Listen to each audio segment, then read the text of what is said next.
ತಮಿಳುನಾಡಿಗೆ ಮಾರಾಟ ಮಾಡ್ತಾ ಇದ್ದಂತಹ ದಂಧೆಯನ್ನ ಡಿಆರ್ಐನವರು ಬೆನ್ನು ಹತ್ತಿದ್ರು. ಗೋಡೌನ್ ಮಾಲೀಕರ ವಶಕ್ಕೆ ಪಡೆದು ಈಗ ವಿಚಾರಣೆಯನ್ನ ಮಾಡ್ತಾ ಇದ್ದಾರೆ. ಕೃಷಿ ಅಧಿಕಾರಿಗಳ ಸಹಾಯವಿಲ್ಲ, ಅವರು ಇಲ್ಲದೇನೆ ಇಷ್ಟೊಂದು ದೊಡ್ಡ ದಂಧೆ ನಡೆಯಕ್ಕೆ ಸಾಧ್ಯನೇ ಇಲ್ಲ. ಕೃಷಿ ಅಧಿಕಾರಿಗಳು ಇದರಲ್ಲಿ ಭಾಗಿಯಾಗಿದ್ದಾರೆ, ಅದರಲ್ಲಿ ಯಾವ ಅನುಮಾನನೂ ಇಲ್ಲ. ರಾಜ್ಯದ ರೈತರಿಗೆ ಸೇರಬೇಕಾಗಿದ್ದಂತ ಯೂರಿಯಾ ತಮಿಳುನಾಡಿಗೆ ಸೇಲ್ ಆಗ್ತಾ ಇರೋದು.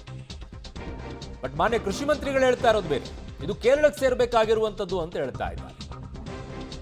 ಬರೀ ಕೇರಳದೇ ಇಷ್ಟೊಂದು ಇದೆಯಾ? ಕೇರಳದೇ 190 ಟನ್ ಗೊಬ್ಬರವನ್ನ ಇಲ್ಲಿಗೆ ತರಕ್ಕೆ ಸಾಧ್ಯನಾ? ಹೇಗೆ? ರಾಜ್ಯದಲ್ಲಿ ಯಾವ ಜಿಲ್ಲೆಗಳಲ್ಲೂ ಕೂಡ ಶಾರ್ಟೇಜ್ ಆದಾಗ ಸಮಸ್ಯೆಗಳು ಎಲ್ಲೋಯ್ತದು?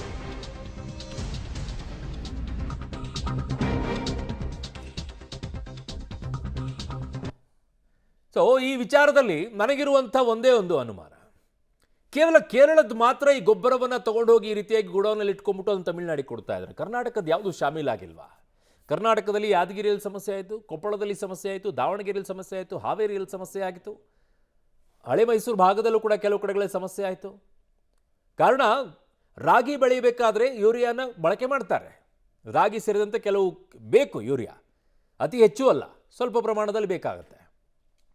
ಈ ಯೂರಿಯಾವನ್ನು ನಮ್ಮ ರಾಜ್ಯದ ಅನೇಕ ಜಿಲ್ಲೆಗಳಲ್ಲಿ ಸಮಸ್ಯೆ ಆದಾಗ ಬೆರಳು ಮಾಡಿದ್ದು ಕೇಂದ್ರದ ಕಡೆಗೆ. ಏನಂತ? 3 ಟನ್ ನಮಗೆ ಶಾರ್ಟೇಜ್ ಆಯಿತು ಅಂತ ಹೇಳ್ತಾರೆ. 3 ಟನ್ 3,000 ಟನ್ನು.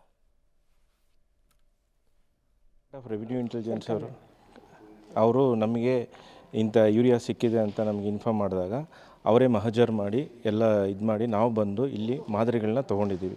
ಮಾದರಿಗಳನ್ನ ತೊಗೊಂಡು ಅದನ್ನು ಪ್ರಯೋಗಾಲಯಕ್ಕೆ ಕಳಿಸ್ಕೊಡ್ತೀವಿ. ಅದೇನು ಸಬ್ಸಿಡೈಸ್ಡ್ ಯೂರಿಯಾ ಬರುತ್ತಾ ಅಥವಾ ಟೆಕ್ನಿಕಲ್ ಗ್ರೇಡ್ ಯೂರಿಯಾ ಬರುತ್ತಾ ಅಂತ ಅದ್ರ ಮೇಲೆ ತೊಗೊಂಡು ಈ ಸಂಪೂರ್ಣ ಮಾಹಿತಿನ ಮಾನ್ಯ ಜಿಲ್ಲಾಧಿಕಾರಿಗಳಿಗೆ ಗಮನಕ್ಕೆ ತೊಗೊಂಡ್ಬಂದು ನಾವು ಅವ್ರ ಮೇಲೆ ಯಾರು ಓನರ್ ಇದ್ದಾರೋ ಅಥವಾ ಇದ್ರ ಬಗ್ಗೆ ಯಾರು ತೊಗೊಂಡಿದ್ದಾರೋ ಅವ್ರ ಮೇಲೆ ಕಾನೂನು ಕ್ರಮ ತೊಗೊಂಡು ಅವ್ರಿಗೆ ಶಿಕ್ಷೆ ಆಗೋಂಗೆ ನೋಡ್ಕೋತೀವಿ. ಸರ್, ಈ ಚೀಲಗಳು ಎಲ್ಲಿಂದ ಬಂದಿರೋದು? ಅದೀಗ ಬ್ಯಾಕ್ ಟ್ರೇಸ್ ಮಾಡಿದಾಗ ಗೊತ್ತಾಗುತ್ತೆ. ಅವ್ರಿಗೆ ನೋಟಿಸ್ ಕೊಡ್ತೀವಿ. ನೋಟಿಸ್ ಕೊಟ್ಟಾಗ ಅವರು ದಾಖಲಾತಿಗಳನ್ನ ನನ್ನ ಸಹೋದ್ಯೋಗಿ ಕ್ರೈಮ್ ಬ್ಯೂರೋ ಹೆಡ್ ಆಗಿರುವಂಥ ಮುರಳೀಧರ್ ನನ್ನ ಸಂಪರ್ಕಕ್ಕೆ ಸಿಗ್ತಾ ಇದ್ದಾರೆ. ಮುರಳಿ, ಇದು ಮಾನ್ಯ ಕೃಷಿ ಮಂತ್ರಿಗಳು ಹೇಳ್ತಾ ಇದ್ದಾರೆ ಇದು ಕೇರಳಕ್ಕೆ ಸೇರಿದ್ದು, ಕರ್ನಾಟಕದ ಅಲ್ವೇ ಅಲ್ಲ ಅಂತ ಹೇಳಿ. ಹೆಂಗ್ ನಂಬಕ್ಕಾಗತ್ತೆ? ಕರ್ನಾಟಕದಲ್ಲಿ ಯಾವುದು ಇದರಲ್ಲಿ ಇಲ್ವೇ ಇಲ್ವಾ? ಕೇರಳದಿಂದ 190 ಟನ್ನನ್ನು ಮಾತ್ರ ಇಲ್ಲಿ ತಗೊಂಡು ಬಂದ್ರ? ಕರ್ನಾಟಕದ ಅನೇಕ ಜಿಲ್ಲೆಗಳಲ್ಲೂ ಕೂಡ ಅನೇಕ ಸಮಸ್ಯೆಗಳಾಯಿತು, ಯೂರಿಯಾ ಸಿಗಲಿಲ್ಲ, ರೈತರು ಪರದಾಡಿದ್ರು, ಪ್ರತಿಭಟನೆಯನ್ನ ಮಾಡಿದ್ರು. ಆಗ ಮಿಸ್ ಆಗಿದ್ದಿದೇನಾ? ಅದರಲ್ಲೂ ಶಾಮೀಲಿದೆಯಾ ಇದರಲ್ಲಿ? ಆ ಅನುಮಾನ ಬರುತ್ತೆ ಅಲ್ವಾ ಮುರಳಿ? ಏನು ಡೀಟೇಲ್ ಸಿಗ್ತಾ ಇದೆ ಈಗ?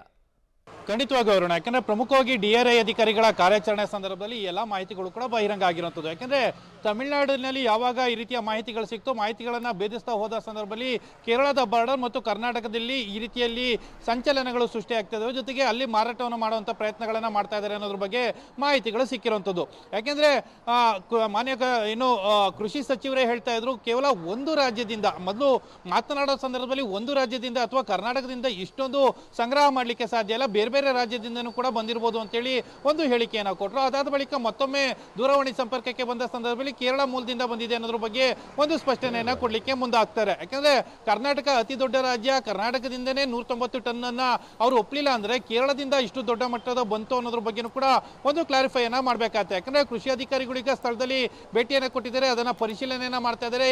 ಯಾವ ರಾಜ್ಯಕ್ಕೆ ಸೇರಿದ್ದು ಮತ್ತು ಎಲ್ಲಿಂದ ಇದನ್ನ ಮಾರಾಟವನ್ನ ಮಾಡಲಾಗ್ತಾ ಇತ್ತು ಮತ್ತು ಎಲ್ಲಿಂದ ಸಂಗ್ರಹವನ್ನ ಮಾಡಲಾಗ್ತಾ ಇತ್ತು ಅನ್ನೋದ್ರ ಬಗ್ಗೆ ಕೂಡ ಮಾಹಿತಿಗಳನ್ನ ಕಲೆ ಹಾಕಬೇಕಾಗುತ್ತದೆ. ಯಾಕಂದ್ರೆ ಕರ್ನಾಟಕ ರಾಜ್ಯದಿಂದ ಏನಾದರೂ ಈ ರೀತಿಯಲ್ಲಿ ಬೇರೆ ಬೇರೆ ಖಾಸಗಿಯ ಸಬ್ಸಿಡಿಯನ್ನು ಪಡ್ಕೊಳ್ತಾ ಇದ್ದಂಥವ್ರು ಮತ್ತು ಖಾಸಗಿಯ ವೆಂಡರ್ಗಳೇನಿರ್ತಾರೆ ಅವರಿಂದ ಏನಾದರೂ ಈ ರೀತಿಯಲ್ಲಿ ಅಕ್ರಮ ನಡೆದಿದೆಯಾ ಅಥವಾ ಕೃಷಿ ಅಧಿಕಾರಿಗಳು ಇದರಲ್ಲಿ ಭಾಗಿಯಾಗಿದ್ದಾರೆ, ಇದೆಲ್ಲದ್ರ ಬಗ್ಗೆ ಕೂಡ ಕೂಲಂಕುಷವಾಗಿ ತನಿಖೆ ಆಗಬೇಕು. ಕೂಲಂಕುಷವಾಗಿ ತನಿಖೆ ಆದ ಬಳಿಕ ಇದರ ಬಗ್ಗೆ ಮಾಹಿತಿಗಳು ಬಹಿರಂಗ ಆಗಬೇಕು ಅನ್ನೋದು. ಯಾಕಂದ್ರೆ DRIನ ಅಧಿಕಾರಿಗಳ ಪಾತ್ರ ಏನಿರುವಂಥದ್ದು, ಈಗ ದಾಳಿಯನ್ನು ನಡೆಸಿದರೆ ದಾಳಿಯನ್ನು ನಡೆಸಿ ಅದನ್ನ ಕರ್ನಾಟಕದ ಕೃಷಿ ಅಧಿಕಾರಿಗಳಿಗೆ ಹ್ಯಾಂಡ್ ಓವರ್ ಅನ್ನು ಮಾಡಿದರೆ ಈಗ ಕೃಷಿ ಇಲಾಖೆ ಅದಕ್ಕೆ ಸಂಪೂರ್ಣವಾದ ತನಿಖೆಯ ಜವಾಬ್ದಾರಿಯನ್ನು ಹೊತ್ಕೊಳ್ಬೇಕಾಗತ್ತೆ.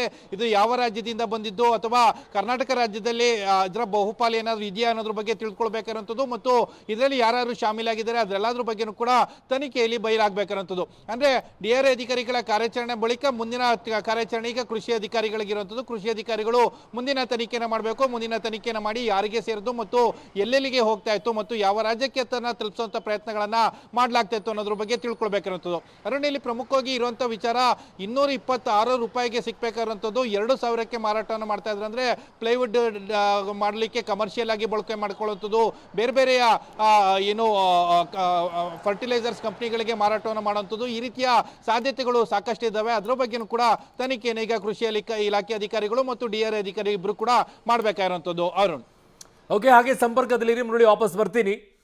ನೋಡಿ, ಇದರಲ್ಲಿ ಒಂದು ಆ ಬ್ಯಾಗ್ಗಳಿರುತ್ತೆಲ್ಲ, ಒಂದು ಸೀರಿಯಲ್ ನಂಬರ್ಸ್ಗಳಿರುತ್ತೆ, ಸೀರಿಯಲ್ ನಂಬರ್ಗಳು ಅಂತ ಹೇಳಿ ಯಾವ್ಯಾವ ರಾಜ್ಯಕ್ಕೆ ಯಾವ ಸೀರಿಯಲ್ ನಂಬರಿಂದ ಎಲ್ಲಿಯವರೆಗೂ ಕಳಿಸಲಾಗುತ್ತೆ ಅನ್ನುವಂಥದ್ದು ಒಂದು ಲೆಕ್ಕ ಅಂತ ಸಿಗುತ್ತೆ. ಕೇಂದ್ರದ ಕೃಷಿ ಮಂತ್ರಿಗಳು ಈ ವಿಚಾರದಲ್ಲಿ ಒಂದು ಸ್ಪಷ್ಟವಾಗಿ ಕೊಡಬೇಕಾಗತ್ತೆ. ಜೊತೆಗೆ ಇಲ್ಲಿರುವಂಥ ಅಧಿಕಾರಿಗಳು ಇದರ ಮೇಲೆ ಇರುವಂಥ ಮುದ್ರಣ ಏನಿದೆ ನಂಬರ್ಸ್ಗಳು, ಅದು ನಿಜಕ್ಕೂ ಕೂಡ ಸೇರಿದ್ದು ಕೇರಳಕ್ಕ ಅಥವಾ ಯಾವ ರಾಜ್ಯಗಳಿಗೆ ಸೇರಿದ್ದು? ಎಲ್ಲವೂ ಕೇರಳಕ್ಕ 190 ಟನ್. ಈ ಪ್ರಶ್ನೆ ನಮ್ಮನ್ನ ಕಾಡ್ತಾ ಇದೆ. ಬಟ್ ಕೃಷಿ ಸಚಿವ ಚಲುವರಾಯಸ್ವಾಮಿ ಅವರು ಈಗಾಗಲೇ ಸ್ಪಷ್ಟನೆ ಕೊಟ್ಟಿದ್ದಾರೆ. ಇದೆಲ್ಲವೂ ಕೂಡ ಅವರಿಗೆ ಅಧಿಕಾರಿಗಳು ಹೇಳಿದಾದಂತೆ ಅದಿಷ್ಟು ಕೂಡ ಕೇರಳಕ್ಕೆ ಸೇರಿದಂಥದ್ದು ಅಂತ ಹೇಳ್ತಾ ಇದ್ದಾರೆ. ಗೋಡಾಮ್ ಮಾತ್ರ ಕರ್ನಾಟಕದ ಬಳಕೆ ಮಾಡ್ಕೊಂಡಿದ್ದಾರೆ ಅಂತ. ಇನ್ನೊಂದಿಷ್ಟು ಮಾಹಿತಿಯನ್ನು ಕೊಡ್ತೀವಿ ಈ ವಿಚಾರದಲ್ಲಿ.